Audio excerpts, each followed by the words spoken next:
Teachers और masters की annual transfer drive यानी एटीडी, जिस एटीडी को लेकर जबरदस्त विरोध भी और रोष भी टीचर्स के अंदर देखने को मिल रहा था। वहीं पर कई टीचर्स वो भी थे जिन्हें ना तो रोष था ना नाराजगी थी, बल्कि वो ये मानते थे, उन्होंने ये बात मानी कि एटीडी से उनके बहुत सारे मसले हल हुए और एटीडी से जो ट्रांसफर उनका हुआ ठीक जगह पर हुआ। लेकिन वहीं पर बड़ी तादाद उन टीचर्स की है जिनका ये मानना था कि कंप्यूटर को वो काम सौंपना जो काम इंसान को करना चाहिए, जो ह्यूमन इंटरवेंशन से होना चाहिए, सही नहीं है।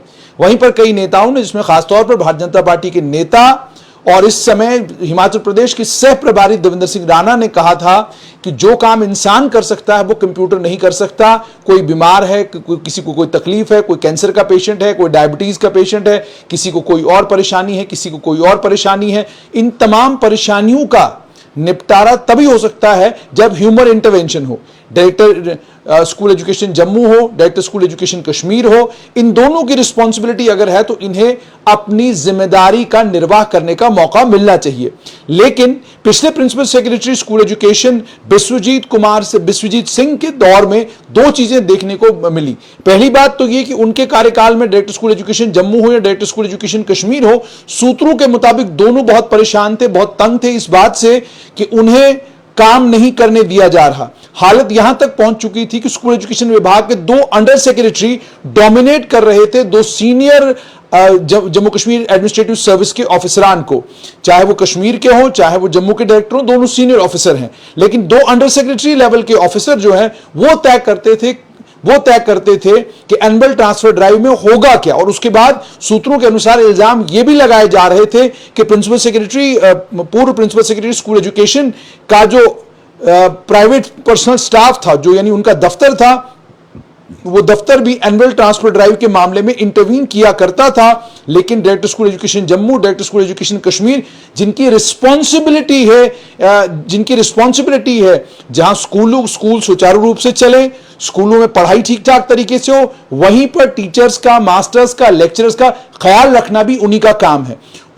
उस समय लगातार ये इल्जाम लग रहे थे और एटीडी को लेकर यह भी कहा जा रहा था कि कई जगहों पर ऐसा भी हुआ कि जिन टीचर्स ने, मास्टर्स ने अप्लाई भी नहीं किया था एटीडी के लिए, उन्हें भी ट्रांसफर कर दिया गया। और एटीडी को लेकर यह भी इल्जाम लगे कि जनाब ट्रांसफर तो आपने कर दी, लेकिन ट्रांसफर करने के बाद आपने ये नहीं देखा कि कोई सीए का पेशेंट है, किसी को कोई और प्रॉब्लम है, कोई महिला है ज्यादा दूर नहीं जा सकती, आपने दूर दराज के इलाकों में उन लोगों को फेंक दिया।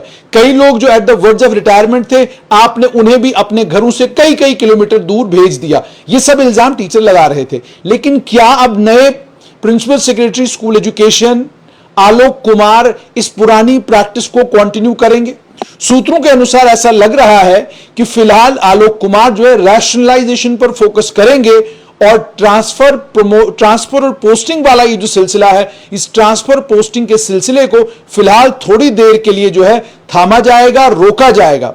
और ये भी सुनने में आ रहा है कि शायद डायरेक्टर स्कूल एजुकेशन कश्मीर और डायरेक्टर स्कूल एजुकेशन जम्मू दोनों को वो ताकतें दी जाएंगी जो ताकतें ऑलरेडी कानून के तहत, जो ताकतें ऑलरेडी डायरेक्टर स्कूल एजुकेशन और डायरेक्टर स्कूल एजुकेशन कश्मीर को कानून देता है। सिविल सर्विसेज में आने के बाद उस स्कूल एजुकेशन विभाग में जब उनको जिम्मेदारी मिलती है तो कानून में कुछ ताकतें उनकी है, जिन ताकतों का निर्वाह, जिन ताकतों को यूज करना और उन ताकतों को इस्तेमाल करके आम जनमानस को, आम लोगों को फायदा पहुंचाना जो है, उसी के लिए इन दोनों पोजीशंस पर इन दोनों को बिठाया जाता है।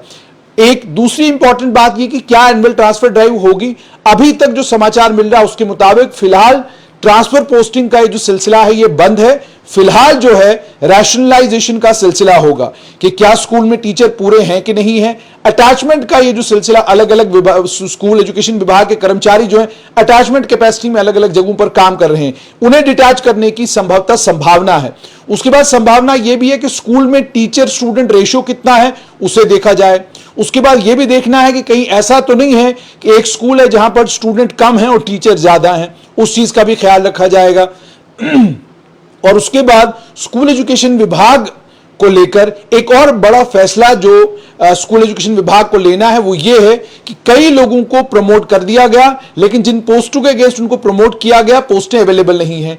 कई स्कूलों में आपने टीचर भेज दिए, वहां पर एक्सेस स्टाफ है, यानी वहां पर पोस्टें केवल मात्र 10 हैं लेकिन काम 16 लोग कर रहे हैं। कई स्कूलों में स्थिति यह है कि पोस्टें 16 हैं, टीचर 10 काम कर रहे हैं। जो 6 पोस्टें खाली हैं, उन 6 पोस्टों के ऊपर वो टीचर सैलरीज निकाल रहे हैं जिनको किसी और स्कूल में भेजा गया ट्रांसफर करके। जब वो ट्रांसफर होकर वहां पहुंचे तो उन्हें पता चला कि उन्हें जब भेजा गया है, भेजने के बाद वहां पता चला कि जनाब वहां ऑलरेडी टीचर थे और ये सरप्लस कैटेगरी में आ गए हैं। तो जो सरप्लस है, उन सरप्लस को लेकर भी सरकार को यह फैसला लेना है कि सरप्लस टीचर्स को लेकर क्या किया जाए, उनके लिए भी एक पॉलिसी बनानी है।